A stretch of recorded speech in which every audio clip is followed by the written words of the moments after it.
नमस्कार। आज हम एक बहुत ज़रूरी मुद्दे पर बात करने वाले हैं, हमारा भोजन और जलवायु परिवर्तन। हमारे पास कुछ सरकारी रिपोर्ट हैं, ग्लोबल रिसर्च पेपर्स हैं और कुछ ऑनलाइन डिस्कशंस के भी अंश हैं। तो मकसद ये है कि इन स्रोतों के ज़रिए समझें कि हमारी थाली का मतलब जो हम खाते हैं उसका पर्यावरण पर असल में असर क्या है। चलिए शुरू करते हैं। बिल्कुल, और ये समझना बहुत ज़रूरी है। पूरी फूड सिस्टम जो है, हमारी खेती, पशुपालन, सब मिला के ग्रीन हाउस गैसों का एक बहुत बड़ा सोर्स है। मतलब अलग अलग स्टडीज़ बताती हैं कि करीब 1/4, आप सोचिए, दुनिया का 1/4 उत्सर्जन यहीं से आता है। और ज़मीन का इस्तेमाल भी बहुत है, करीब आधी रहने लायक ज़मीन इसी काम में लगी है। और हाँ, जब हम उत्सर्जन कहते हैं तो हम अक्सर CO2e की बात करते हैं, मतलब कार्बन डाइऑक्साइड इक्विवेलेंट। ये अलग अलग गैसों जैसे मीथेन के असर को CO2 के बराबर मापने का तरीका है, बस। अच्छा, तो शुरुआत करते हैं पशुपालन से, खासकर मीट और डेयरी प्रोडक्ट्स। इनका कितना बड़ा हाथ है इसमें, मतलब कितना योगदान है? देखिए, संयुक्त राष्ट्र का जो खाद्य और कृषि संगठन है, FAO, वो कहता है कि दुनिया भर में मीट और डेयरी का हिस्सा करीब 14.5% है ग्लोबल ग्रीन हाउस गैस उत्सर्जन का। 14.5%? ये तो काफी ज्यादा है। जी। और अगर भारत की बात करें तो 2014 की एक सरकारी रिपोर्ट थी, उसके हिसाब से पशुधन क्षेत्र से जो उत्सर्जन होता है, मतलब जानवरों की जुगाली, उनका खाद्य प्रबंधन, ये सब, वो देश के कुल उत्सर्जन का करीब 9.8% था। लगभग 10वां हिस्सा कह सकते हैं। लगभग 10वां हिस्सा भारत में भी। ये तो वाकई सोचने वाली बात है। पर जैसे अलग अलग खाने की चीजें हैं, उनकी तुलना कैसे होती है? क्या ये सही है कि भी पौधे आधारित खाना हमेशा बेहतर होता है क्लाइमेट के लिए? हाँ, ज्यादातर मामलों में तो यही सच है। औसतन अगर आप देखें तो पौधे आधारित खाने का जो जलवायु पर असर है, वो पशु उत्पादों की तुलना में, मतलब मीट, डेयरी वगैरह की तुलना में 10 से 50 गुना तक कम होता है। 10 से 50 गुना कम? जी हाँ।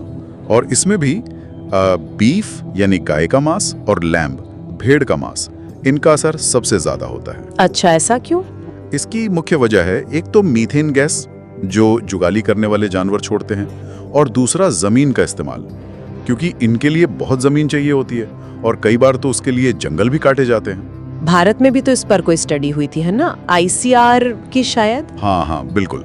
भारतीय कृषि अनुसंधान परिषद, ICAR, उनका एक शोध था।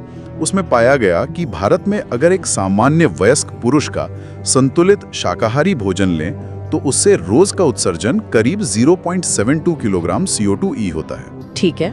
लेकिन अगर वही व्यक्ति मांसाहारी भोजन खाता है तो उत्सर्जन 13% ज्यादा हो जाता है। और मटन यानी बकरे के मांस वाला खाना खाए तो उत्सर्जन शाकाहारी खाने से लगभग 1.8 गुना, मतलब करीब करीब 2 गुना हो जाता है। 2 गुना?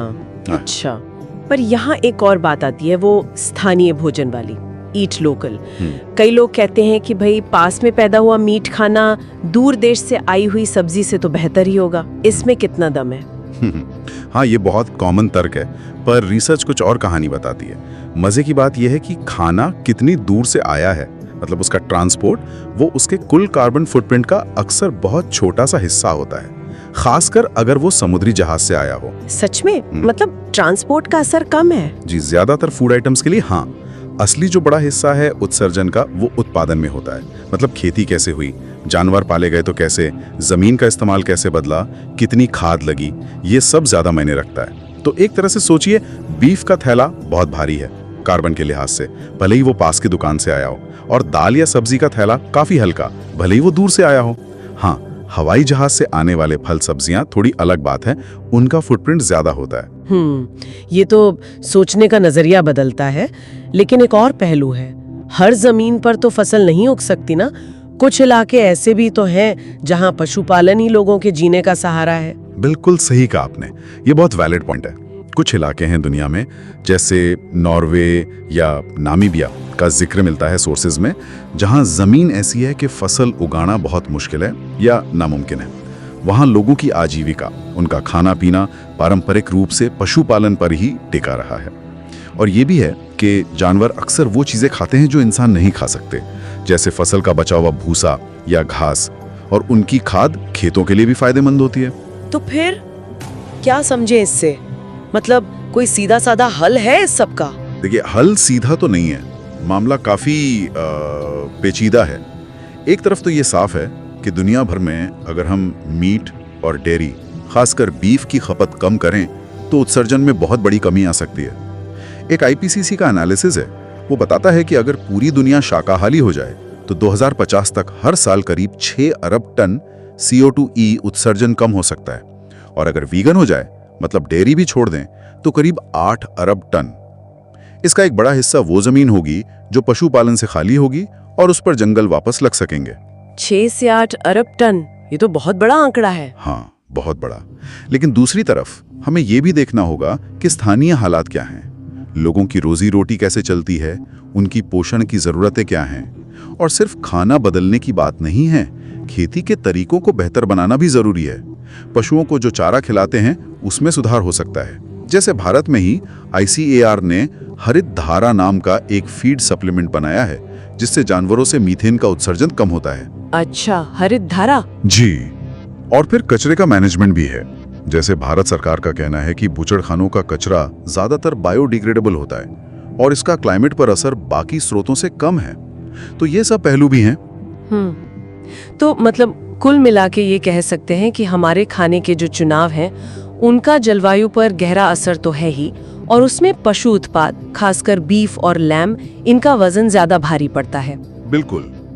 और पौधे आधारित खाना वो आम तौर पर कम उत्सर्जन वाला होता है, भले ही वो दूर से क्यों ना आया हो, ज्यादातर केस में। हाँ, ये मोटा मोटा निष्कर्ष है, लेकिन ये पूरी कहानी नहीं है। जैसा हमने डिस्कस किया, जमीन की अपनी सीमाएं हैं, लोकल इकोनॉमी है, पारंपरिक तरीके हैं, पोषण की जरूरतें हैं, ये सब मिलकर इसे काफी जटिल बना देते हैं। तो कोई एक साइज फिट्स ऑल वाला जवाब शायद नहीं है यार। सही बात है। तो आज की इस चर्चा के बाद शायद एक सवाल हम सबके सोचने के लिए ये है कि हम एक ऐसी खाद्य प्रणाली, एक ऐसा फूड सिस्टम कैसे बना सकते हैं जो सिर्फ पर्यावरण के लिए ही टिकाऊ ना हो, बल्कि दुनिया भर की जो इतनी विविध आबादियां हैं उनके लिए पोषण सुरक्षा भी दे और उनकी जो सांस्कृतिक जरूरतें हैं उनका भी सम्मान करें।